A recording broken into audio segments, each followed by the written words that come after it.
If you're looking to display your latest follower or subscriber on Twitch, like you can see on screen here from my buddy Leoric stream at the bottom, it's very easy to do, and the most common way to do that is usually via a browser source like Stream Elements or something like that. But if you're like me and you want to keep everything as local as possible and you use Streamerbot, I'll show you today now how to set that up quickly in Streamerbot, and there's no custom code either. So let's jump over to it and have a look. You just add a few triggers, a few sub actions, and we're done. So if we come over to Streamerbot, first thing you want to do, of course, add an action. So I called this one Get Latest Support. You can call it whatever you want. If you've not added an action yet, that's no worries. Just right click, add, give it a name, whatever you want. Put it in a group, put it in a queue. If you're not sure about what queues and groups are, I do have other videos on that. I have one on the blocking queue as well, which you'll see in the playlist link below. But go ahead, create your action, and you'll end up with an action here on the side, and it'll be blank here in the trigger section and in the sub actions down below. So we'll go to triggers first. So we want the text in OBS to update on screen whenever someone follows or you have a subscription. So either that someone gives you a Prime sub or a subscription, or they're gifted a sub. So we needed to set up the triggers for when that happens. Now Streamerbot handles this already, and it's just called events or triggers. So here at the right hand side, you can see I have some populated already. If I browse this across so you can see, I have Twitch channel follow. So if anyone follows the channel, then I have for subscriptions, I have resub, gift, paid upgrade. So if someone gifts, say me a sub to your channel, and then I come in and say, oh, you know what, I'll pay to keep that sub going. That's what that is. Prime paid upgrade is kind of the same thing, whereas if I subscribe to your channel using my Prime sub, then I decide, you know what, I'll switch that to an ordinary sub. That's what that is. And then this one is just a general subscription. So if someone just subscribes in general, ignore the test for now. And the other trigger I think is important for this as well is every time that you start streaming in OBS, it'll update your latest follower and latest subscriber as well in the text item in OBS, which just means it's always there, it's always up to date, and it's never blank. So go ahead and copy what triggers you see here. If you're not sure how to do this, there's two ways. You can right click, go to add, go through the menus like Twitch, etc. Or you can just search, which is great. So if you just type in here follow, for example, Twitch channel follow, and you'll get the one that I already had at the top. Now, that's a duplicate for me, so I'll take that out, of course. We don't need so many. And the same thing for subscriptions. So if you type in sub and scroll down, you'll see here's the Twitch subscriptions as well. And the last one for OBS Studio for the streaming started. So if you type in the top streaming started, you'll see it here. So add that as another trigger as well. So now that they're set up, we'll jump down to the sub actions, and you just need to set up a few things. We need to set up the text files in OBS, and we just need to send the latest follower and subscriber to it, and then we're done. And I do have some extra steps you can take in OBS to make it look a bit fancy if you like, but we'll get to those when we get to OBS. So if we come down to sub actions, the green that you can see here, that's just comments that I've added. You can ignore that. It's just for the sake of showing it off on the video. So the first one is get latest Twitch follower, and then the next one is get latest Twitch subscriber. These are built in to Streamerbot. So if you type in here latest, and you'll see Twitch followers get latest follower, Twitch subscribers get latest subscriber. So go ahead and add both of those here. And then after that, we want to set up the text files for OBS.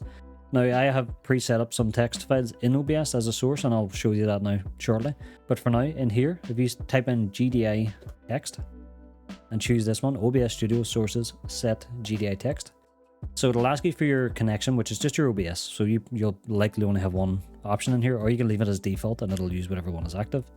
Choose the scene that you want us to be on, and then I have the source in there already, like the text file. So I have latest support, latest subscriber, etc. So over in OBS, if you go to your scene that you want to add these sources to, so for me it's the gameplay scene here in this demo OBS, come to your sources tab, click the plus, choose text GDI.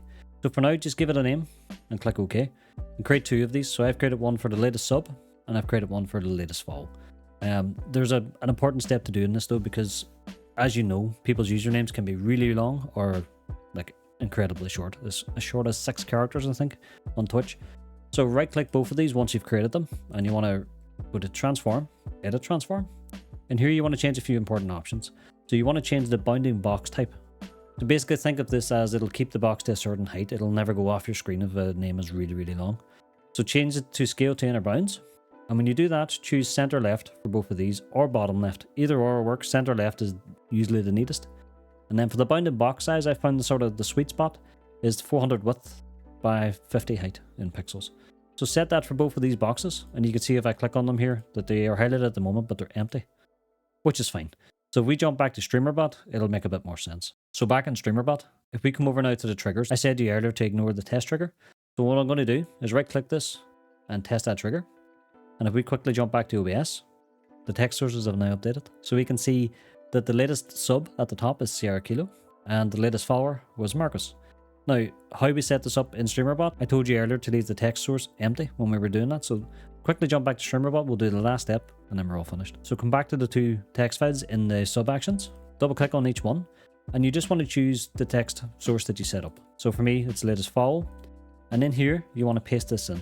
And if you want to pause for a moment and type this out, that's fine. But what this is, it's built into Streamerbot. So when we earlier ran the get latest follower and get latest sub, this is where it stores that result as a variable in Streamerbot. So type that in here for the latest follower.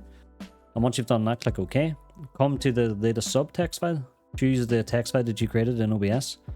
And then again, this is the one for latest subscriber. So go ahead, type that out, click OK when you're done.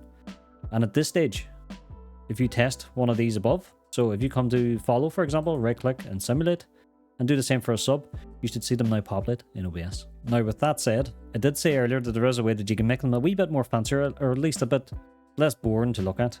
You see my buddy Leorix at the start of the stream, as you can see here down below again. He has them sort of lined up on an overlay.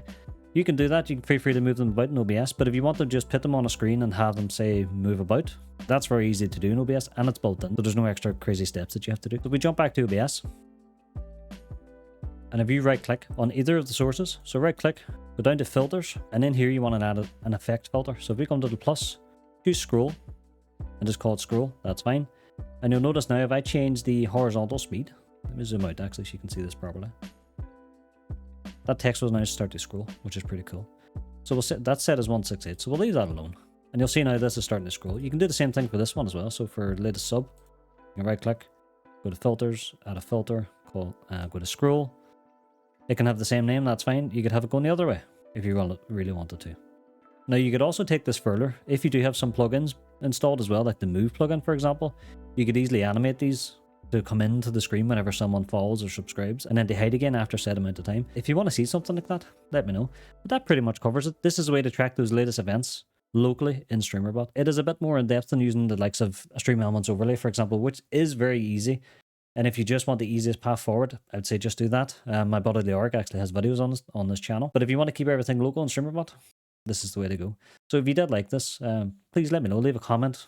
Consider subscribing. I would appreciate it. And there will be more Streamerbot content coming. But if you want to see anything specific, let me know in the comments. Because this video is a result of a comment earlier as well. So thank you. All the best. And happy streaming.